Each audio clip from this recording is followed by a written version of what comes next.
El títol original d'aquesta cançó és Die Gedanken sind frei, que vol dir Els pensaments són lliures. És una cançó que a l'època franquista no ens l'ensenyaven a l'escola. Aquesta cançó me la va ensenyar el pare perquè en la seva època, abans de la dictadura, sí que s'aprenia i consta en el llibre d'ell, en el meu no. Per tant, l'he après del pare i com que és una cançó molt optimista i a la vegada reivindicativa, vaig pensar que s'hauria de poder traduir al català.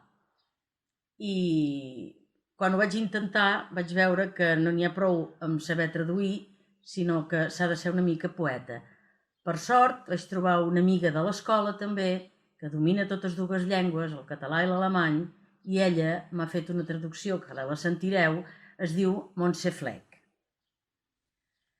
Tu saps que els pensaments són gràcils i lliures que volen pels terrats, lleugers com somriures. Ningú pot casar-los, ningú empresonar-los, es mouen com el vent per la força de la gent. Te la dedico a tu, precisament, a la nostra consellera, a la nostra exregidora, a la nostra amiga, la Dolors Bassa.